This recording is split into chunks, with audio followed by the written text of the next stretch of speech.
Shalom, saudara-saudaraku yang dikasihi Tuhan Yesus Kristus.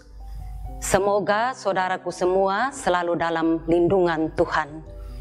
Senang sekali rasanya dapat menjumpai saudara hari ini dalam acara Santapan Rohani Hosana bersama saya, Penatua Naomi Naletai.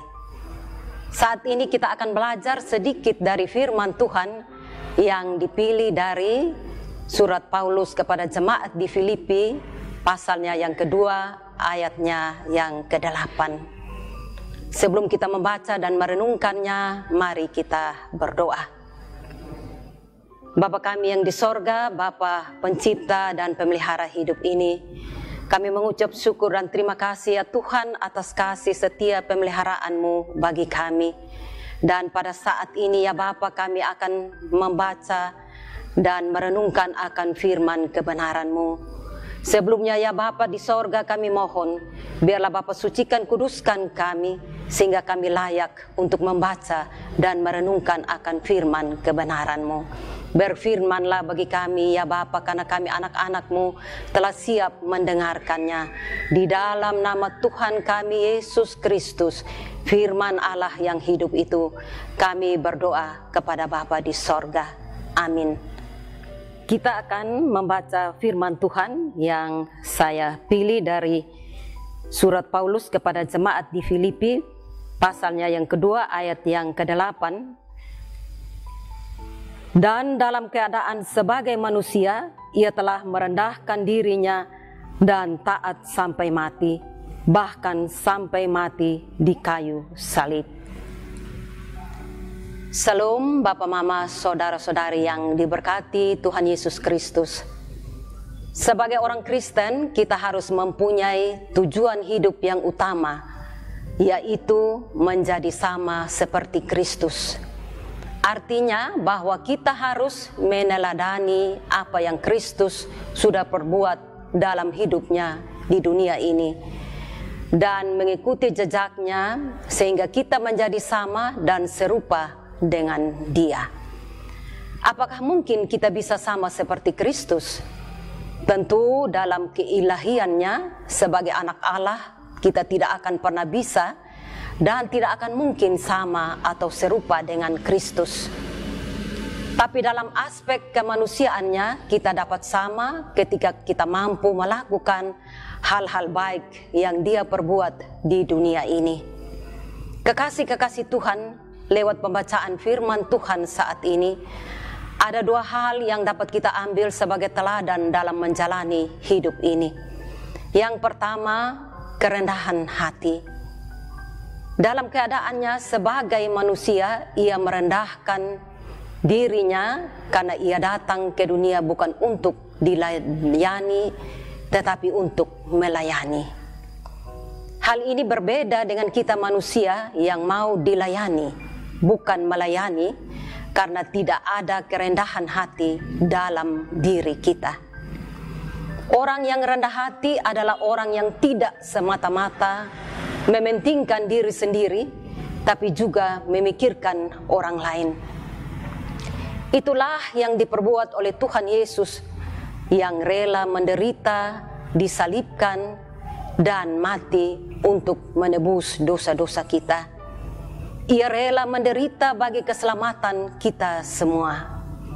Kekasih-kekasih Tuhan, banyak orang Kristen yang tidak menyadari akan hal ini. Apalagi kalau kehidupannya tidak kurang satu apapun, hidup yang penuh dengan kesenangan dan kemewahan. Akan lupa diri dan menganggap rendah orang lain yang tidak punya apa-apa. Kita tidak menyadari siapakah kita sebenarnya. Tuhan Yesus yang adalah anak Allah yang kudus dan suci, rela mengosongkan diri menjadi hamba dan mau menyerahkan dirinya bagi kita orang-orang berdosa ini. Mari kita belajar untuk hidup dalam kerendahan hati sehingga kita bisa menghargai orang lain. Tidak mementingkan diri sendiri, tidak saja mau dilayani, tetapi juga mau melayani sesama yang membutuhkan perhatian dari kita. Yang kedua, ketaatan. Tuhan Yesus adalah teladan utama dalam ketaatan. Dia taat melakukan kehendak Bapanya. Ketika dihadapkan pada cawan penderitaan, Tuhan Yesus berkata dalam Matius 26 ayat yang ke-39, demikian bunyinya, "Ya Bapakku, jikalau sekiranya mungkin, biarlah cawan ini lalu daripadaku. Tetapi janganlah seperti yang ku kehendaki, melainkan seperti yang Engkau kehendaki."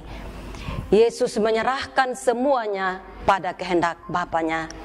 Ia tidak protes mengapa ia harus dikorbankan, dan dalam ketaatannya kita diselamatkan.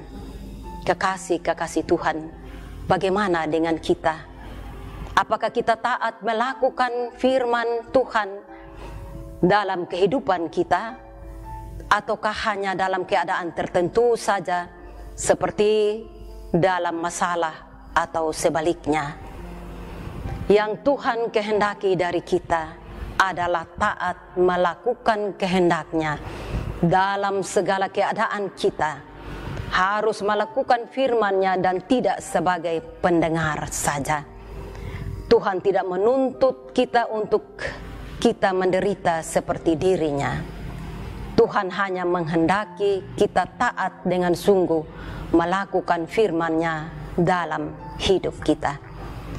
Dengan taat kepada Tuhan, kita akan mengalami berkat Tuhan yang melimpah, dan kita yang sebelumnya direndahkan akan ditinggikan.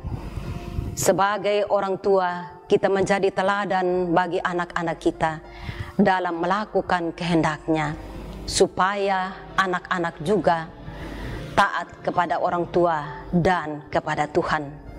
Dan sebagai masyarakat, mari kita juga belajar taat kepada pemerintah sebagai wakil Allah di dunia ini. Terlebih saat ini ketika dihadapkan dengan adanya virus corona yang menakutkan, sebagai orang Kristen, mari kita tunjukkan warna kekristenan kita dengan mentaati aturan-aturan pemerintah untuk keselamatan kita. Kekasih-kekasih Tuhan, memang tidak gampang untuk kita melakukan kedua hal tersebut, yakni kerendahan hati dan ketaatan. Tapi mari kita belajar untuk melakukannya, supaya kita bisa sama dan serupa dengan Kristus. Dan lewat kehidupan kita, nama Tuhan dipuji dan dipermuliakan. Tuhan Yesus memberkati kita semua. Amin. Mari kita amini firman ini dengan berdoa. Mari kita berdoa. Bapa kami yang di surga, kembali kami menaikkan puji syukur dan terima kasih atas waktu dan kesempatan yang Tuhan berikan kepada kami untuk belajar sedikit daripada firman-Mu. Bapa di sorga, kami mohon Roh Kudus-Mu menolong kami, memampukan kami untuk kami menjadi pelaku-pelaku firman yang setia, tidak saja sebagai pendengar-pendengar yang setia. Di dalam nama Tuhan kami Yesus Kristus, firman yang hidup itu, kami berdoa kepada Bapa di sorga. Amin. Kekasih-kekasih Tuhan, demikianlah renungan singkat untuk kita saat ini. Semoga setiap kita diberkati melalui firman Tuhan saat ini. Sampai jumpa lagi dalam kesempatan berikutnya. Tuhan Yesus memberkati kita semua. Shalom.